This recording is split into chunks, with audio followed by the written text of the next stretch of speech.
اهلا ومرحبا بكم اعزائي المشاهدين متابعين قناه جدير زوز في كل مكان واكونت جدير 99 على التيك توك والانستجرام. معاكم محمد جد الله، وان شاء الله النهارده عندنا بقى حلقه كبيره جدا فيها اخبار كتير جدا، فيها مفاجآت، فيها تفاصيل كتير جدا تهم حضراتكم.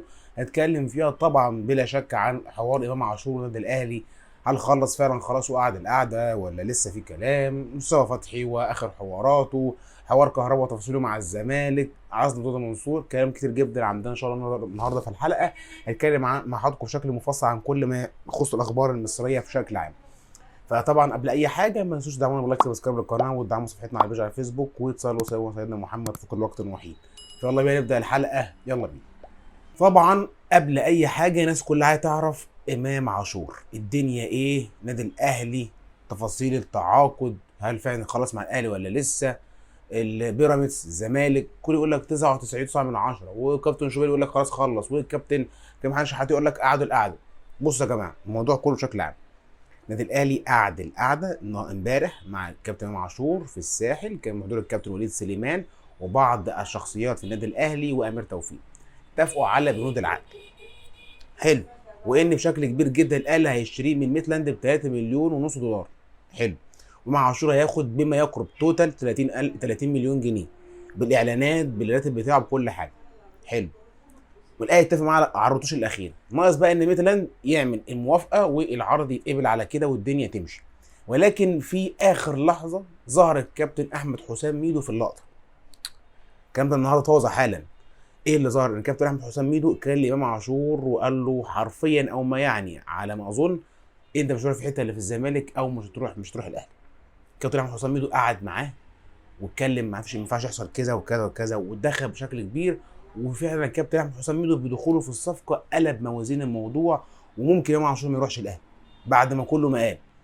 فحتى هذه اللحظه ده اللي حصل. بيراميدز دخل على استحياء بيكلم ميتلاند بيلمح لامام قال لهم لا انا عايز الاهلي، بعد ما كان مصمم جدا. والدنيا ان بيراميدز كان بيلمح، بيراميدز لو عمل كده ياخد الصفقه باللي فيها بكل حاجه. طبعا عارفين بيراميدز يعني خد رمضان من قلب الاهلي، مش هياخد امام، في موضوع سهل بالنسبه له، ولكن يتوقف على العرض المالي.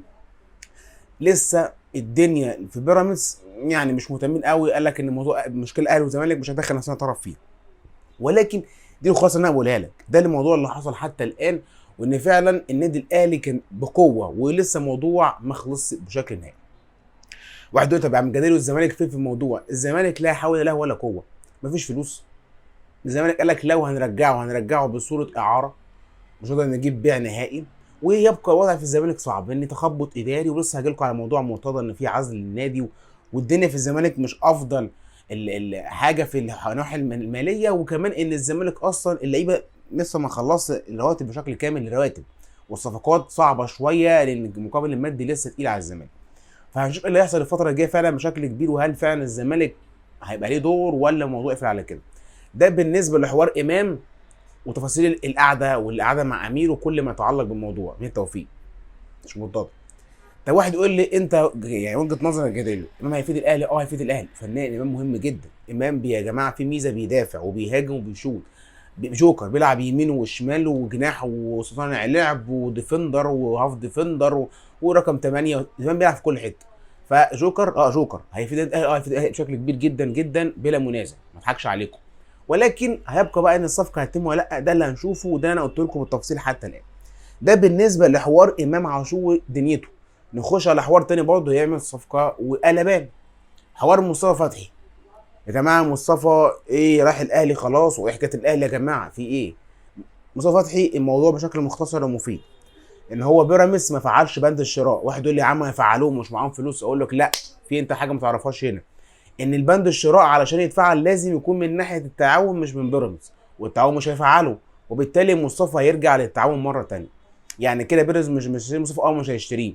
والحل ايه؟ الاهلي دخل برضه في الصفقه وكلم مصطفى، وكلمه عن طريق امام كمان انه يقنع مصطفى انه يرجع. مصطفى ابدى الرغبه المبدئيه.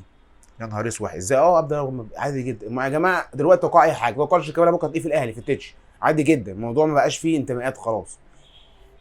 المهم مصطفى ابدى الرغبه المبدئيه للموضوع وما عندوش مشكله، والاهلي دخل بقوه برضه في الصفقه، بس مستني يخلص صفقه امام ويفنشها ويعلنها، ويبتدي يفكر بقى حاليا بالاعلان عن الصفقه ويخش بقى على مصطفى يخلصه. طب والزمالك ما عندوش رد، هاجي لكم في اخر خبر. واحد هيقول لي ده خبر مضحك، لا مش مضحك، الزمالك فعلا بيتجسس رمضان عبد القادر، بس هاجي لكم في الاخر.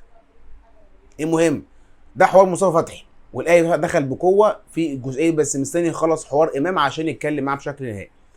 هل فعلا يتم الاهلي؟ كل شيء جايز، ولكن ده الوضع الحالي لمصطفى فتحي بالتفصيل.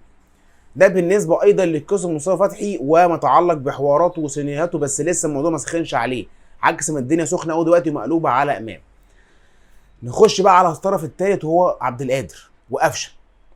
ايه يا عم، ايه اللي تقول ده يا جديد؟ اتقل عليا. قفشه بعد ما عرف حوار امام وان في لعيب جاي في وسط الملعب والدنيا، قفشه ابتدى يهدد بعض المسؤولين، وهو كابتن مع كابتن، بعض الكباتن في النادي الاهلي، ان انا ممكن اروح الزمالك. واحد يقول له ايه يا عم تتكلم فيه؟ لا، قفشه فعلا بعد ما عرف ان امام عاشور الدنيا كويسه معاه وان في كلام، قفشه اصلا يعني مع الجماهير اصلا الموضوع مش حلو معاه، مع كولر الموضوع مش لطيف الى حد كبير يعني، وفنيا مش بيعتمد عليه بشكل كبير.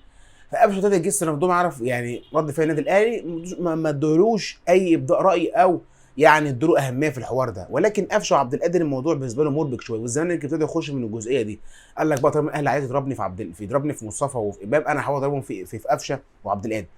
بس هل بقى نتكلم بالمنطق والعقل بيني وبينكم، هل فعلا الزمالك عنده القدره الماليه والجراءه ان يخلص الموضوع؟ حاليا لا. ليه؟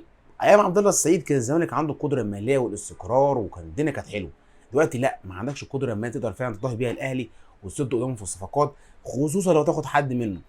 فموضوع الزمالك بيعمل جامده وشكل شو اعلامي، ولكن في حصل بعض الكلام عن طريق بعض الوكلاء، يعني وكلاء بتشتغل مع الزمالك حدثت كلام لوكلاء اللعيبه في جس نبض اللعيبه، زي ما تقول كده بنحذف كلام في الهوا، هنشوف رد فعله هيجي لنا ايه. ده اللي تم، ده اللي فعلا الزمالك بيلعب عليه دلوقتي في الوتر ده. ولكن هل عنده القدره الماليه؟ الله اعلم في الجزئيه دي، ولكن صعب شويه. دايما يخص عبد القادر برضه حوار قفشه اللي بيتلمح بكلام كده. نخش بقى على حوار مهم مع حضراتكم، الا وهو عزل مرتضى منصور وتأييد حكم المحكمه الدستوريه، المحكمه قضاء اداري يعني بمجلس الدوله يعني تأييد الحكم العزل. يبقى وضع كما هو عليه، زي ما قلتها كتير مرارا وتكرارا، مرتضى منصور عبء على الزمالك. الزمالك داخل في دايره مغلقه، مرتضى يكسب، ضحى عباس يرفع قضيه، ضحى عباس يكسب وده يرفع قضيه، احمد سليمان يخش لا يرفع، لا احنا في بطلان في انتخابات، دايره مغلقه زيك مش هيخرج منها.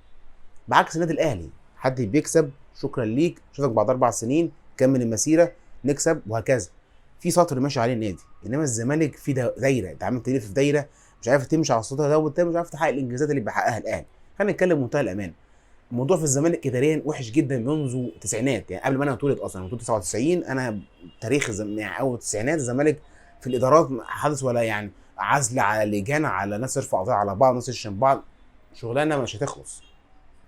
وبالتالي الزمالك برضو عزل منصور من المجلس، والمجلس راح معينه بشكل يعني كده منظر صوري، راجل يبقى موجود في اداره الاشتراكات، وشغل ضحك على الدقون، شغل ضحك على الجماهير. برضه يا جماعه حوار امام عاشور لما جو كان بيعيط مفيش اي صدق، وحوار رصيف وجعفر المضي على ورقه، كلام هزلي جدا. يعني انا شايف لو حد من ابناء الاهلي مسك الزمالك مش هيعمل اللي بيعمله مرتضى حرفيا. السبب من اسباب كبيره جدا في ضياع الزمالك وتاخره هو بشكل كبير جدا بلا منازع. ده بالنسبه لتفاصيل عزله. هو هل فعلا راجل خلاص يعني المحكمه اقرت بكده حكم لا بات فيه، هل فعلا بقى يكمل فعلا ذلك؟ المجلس بقى خايف منه، هيجي بقى بشكل صوري يحطه في الاداره هو يمسك الدنيا عبال ما يجي لجنه ولا يتم انتخابات على مقعد، وكده كده مش مرتضى متحكم في الجمعيه العموميه. ولكن هنشوف هل فعلا في راي اخر والدنيا يعني هتختلف ولا لا، ده اللي هيطرح لنا الفتره الجايه ان شاء الله.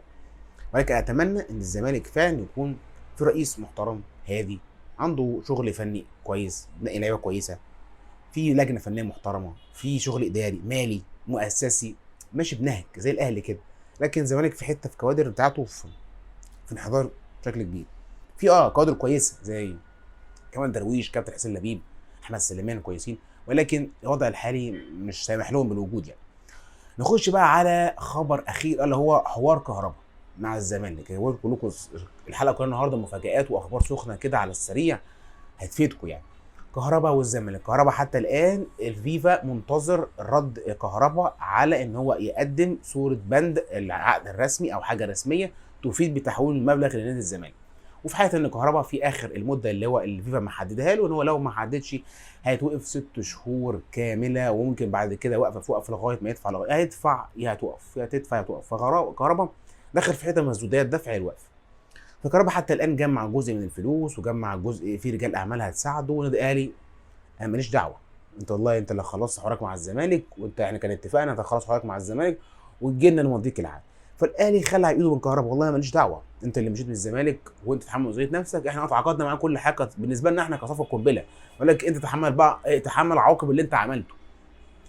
فواحد يقول لي طب الاهلي باعه، اهلي باعه، هو الاهلي انا الاهلي اعمل كده، انا هضربك بصفقه جامده بس انت بقى تتحمل عواقبك، انا ماليش دعوه، انت اللي مشيت من الزمالك وانت اللي هربت وانت رحت بارادتك وانت اللي جيت لنا، فانت تتحمل الكهرباء. واحد يقول لي طب انت ايه وجهه نظرك كهرباء؟ كان اهلاوي وكل حاجه بس انت كنت كويس في الزمالك والدنيا كويسه، ليه بتعمل القلبه دي؟ يعني انت اي لعيب عايز يعمل البروباجندا امشي زي امام كده، تكون انت فعلا اللي زي ما بيقولوا بيطبق كوبري صح، تكون مثلا مخلص العقد مع ناديك او ماشي وخلاص وبتروح براحتك، كده بيبقى صفقه وانت ما عليكش عقوبه او ما عليكش ليله عايز تخلص. ولكن كهربا مشي وهرب ودخل نفسه في حوارات هو ولا غنى عنه. فكهربا موضوع زي ما قلت لحضراتكم هو الوضع يفضل كما هو عليه، لازم يدفع، يا اما هيتوقف تاني وتالت ورابع لغايه ما يتم الدفع. ده بكده انا وضحت لكم كل حاجه، امام عاشور تفاصيله مصطفى كل حاجه بتجرى في الوقت الحالي. في جديد ممكن يحصل، في جديد ممكن هقول لكم طبعا في الشورتس وكل حاجه وهعرفكم بيه، ولكن ده اللي احنا وضحنا لكم الصوره بشكل عام وكل الاخبار اللي على الساحه الرياضيه المصريه والمفاجآت والتفاصيل بشكل سريع. كده نكون وصلنا لمحطة نهايه الحلقه. لو الحلقه عجبتك ما تنساش تعمل اللايك الجميل وسبسكرايب للقناه وتدعم صفحتنا على البيج على الفيسبوك باسم محمد جد الله. كان معكم محمد جد الله، والسلام عليكم ورحمه الله وبركاته. دمتم في رعايه الله وحفظه، الى اللقاء في حلقه قادمه. سلام.